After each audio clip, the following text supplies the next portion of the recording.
ओम शांति में। भगवान श्री गीता अध्याय 6 श्लोक 8 उच्चारण किया जा रहा है। गीता अध्याय 6 श्लोक 8। ज्ञान विज्ञान तृप्तात्मा कूटस्थो विजितेन्द्रियः युक्त इत्युच्यते योगी समलोष्टाश्मकाञ्चनः।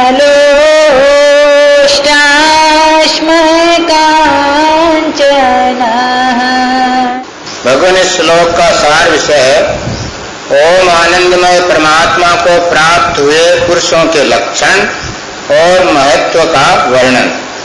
ओम आनंदमय भगवान बोले, और हे आनंदी लाल, जिसका अंतःकरण ज्ञान विज्ञान से तृप्त है, जिसकी स्थिति विकार रहित है, जिसकी इंद्रियां भली भांति जीती हुई हैं और जिसके लिए मिट्टी पत्थर और स्वर्ण समान है, वह योगी युक्त अर्थात भगवत प्राप्त है, ऐसे कहा जाता है।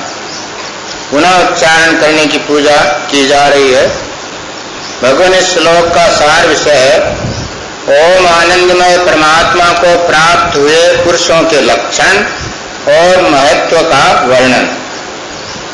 ओम आनंदमय भगवान बोले, और हे आनंदी लाल, जिसका अंतःकरण ज्ञान विज्ञान से तृप्त है, जिसकी स्थिति विकार रहित है, जिसकी इंद्रियां भली भांति जीती हुई हैं और जिसके लिए मिट्टी पत्थर और स्वर्ण समान है, वह योगी युक्त अर्थात भगवत प्राप्त है, ऐसे कहा जाता है। ओम आनंदमय ओम शांति में। भगवान श्री गीता अध्याय 6 श्लोक 5 में ओम श्री विधानाचार्य भगवान ने यह बतलाया कि जो ओम आनंदमय प्रभु पिताजी के विधान के अनुकूल कर्म करके अपने मन इंद्रिय शरीर को जीत लेता है तो उसको क्या क्या लाभ होते हैं, उसके लिए बतलाया कि वे सर्दी गर्मी सुख दुख आदि द्वंद्वों में तथा मान अपमान में सम हो जाता है, उसके चित्त की वृत्तियां शांत हो जाती हैं और उसे सब और भगवत दर्शन का ही अभ्यास हो जाता है। आगे बढ़कर उसके और क्या लक्षण होते हैं उसे 8वें श्लोक में बतलाया और उसका महत्व बतलाया कि हे आनंद निधि, जिसका अंतःकरण ज्ञान विज्ञान से तृप्त है, जो इस प्रकार मन इंद्रिय शरीर को अपने वश में करने का अभ्यास करते हैं, उनको क्या क्या लाभ होता है और उनके क्या लक्षण हो जाते हैं। कि जिसका अंतःकरण ज्ञान विज्ञान से तृप्त है, अपने मन इंद्रिय शरीर को जीत लेने का ये प्रभाव है कि अपना अंतःकरण शांत हो जाता है और ज्ञान विज्ञान से तृप्त हो जाता है। फिर और कुछ भी ज्ञान प्राप्त करने की इच्छा उनमें नहीं रह जाती है और अपनी जीवन यात्रा चलाने के लिए भी और कोई ज्ञान का अनुसरण करने की आवश्यकता नहीं रहती। जिसकी स्थिति विकार रहित है, उनकी दिमागी स्थिति जो है सदा एक रस रहती है, द्वंद्वों में विचलित नहीं होते, विकार पैदा नहीं होते, उनके अंतः शरीर में कोई भी मानसिक रोग उत्पन्न नहीं होते और जो पहले मानसिक रोग हैं वे सब नष्ट हो जाते हैं। जिसकी इंद्रियां भली भांति जीती हुई हैं, उनकी सभी इंद्रियां भली भांति जीत ली जाती हैं, फिर वे जैसा चाहते हैं वैसे ही उनकी आज्ञा अनुसार उनकी इंद्रियां काम करती हैं। कोई भी इंद्रिय उन्हें बलपूर्वक अपनी इच्छा से घसीट नहीं सकती। जिसके लिए मिट्टी पत्थर और स्वर्ण समान है, ऐसे योगियों की ऐसी स्थिति बन जाती है कि वो मिट्टी पत्थर और स्वर्ण में एक ही भाव रखते हैं कि ये भी मिट्टी है और ये भी मिट्टी है। ये ओम आनंदमय प्रभु पिताजी ने अलग अलग कार्यों के लिए विभिन्न प्रकार की मिट्टियां तैयार उन्हें स्वर्ण मिल जाता है तो वो हर्षित नहीं होते। स्वर्ण को प्राप्त करके वो संग्रह नहीं करने लग जाते। स्वर्ण को प्राप्त करके वो उसके आभूषण बनाकर अपने शरीर पर धारण नहीं करने लगते। क्या समझते हैं कि ये भी प्रभु पिताजी की बनाई हुई मिट्टी है, किसी न किसी उपयोग के लिए है। इसलिए अगर उन्हें स्वर्ण प्राप्त होता है तो वे उसका सदुपयोग करते हैं। स्वर्ण धातु से बहुत सी औषधियां बनती हैं जो शरीर के लिए उपयोगी हैं। स्वर्ण धातु से बहुत से ऐसे पुर्जे बनते हैं जिनकी आयु बहुत लंबी होती है, क्योंकि स्वर्ण धातु में दूसरे धातुओं से या पदार्थों के संपर्क से विकार उत्पन्न नहीं होता। इसलिए वो उसको श्रेष्ठ तो समझते हैं पर उसका सदुपयोग करते हैं। उसके द्वारा अपनी हेमता ममता नहीं बढ़ाते, वे उसको एक प्रकार की मिट्टी समझकर उसका सदुपयोग करते हैं। ऐसी उनकी दिमाग की स्थिति हो जाती है। वह योगी युक्त अर्थात भगवत प्राप्त है।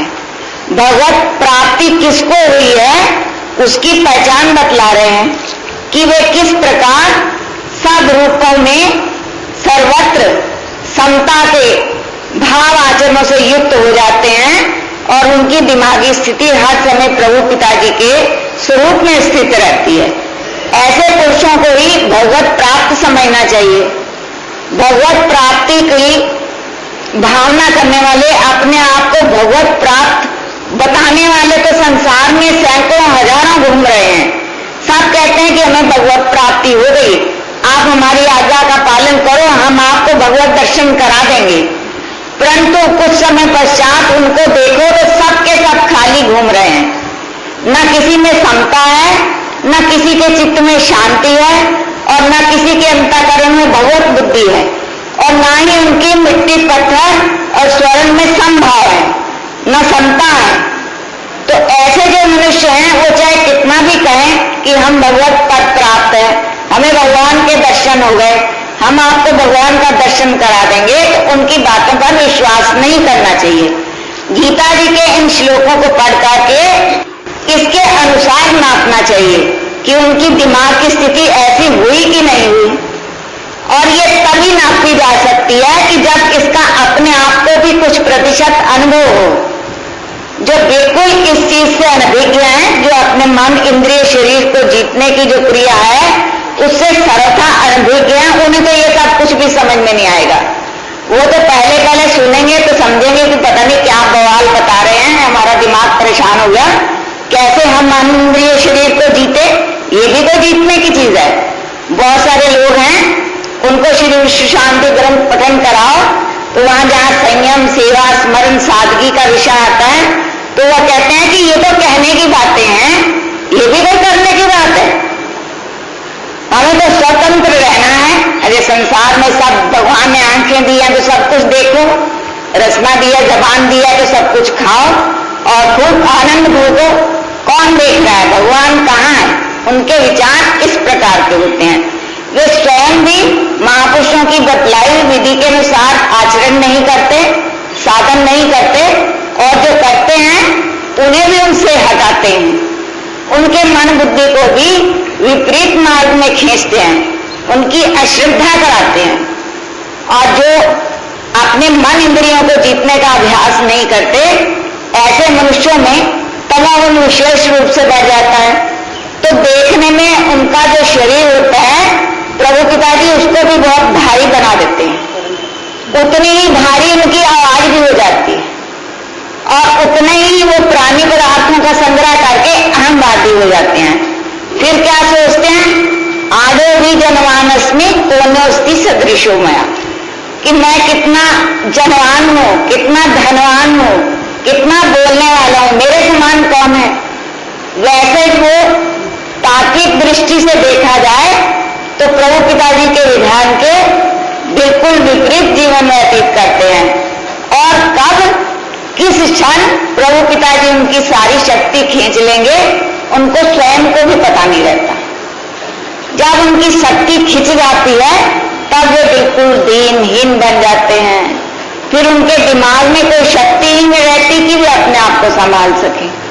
इसलिए सभी ओम आनंद में अनुरागियों को चाहिए कि श्री विश्व शांति ग्रंथ भाग 1 के पृष्ठ 13 से 16 तक जो 7 नियम है उन्हें श्रद्धा प्रेम उत्साह पूर्वक स्वयं धारण करें और दूसरों की भी श्रद्धा इसमें कराएं। ओम आनंद में ओम शांति में। बोलो श्री आनंदमय भगवान की जय। ओम श्री महापुरुष भगवान की जय। ओम श्री गुरुदेव भगवान की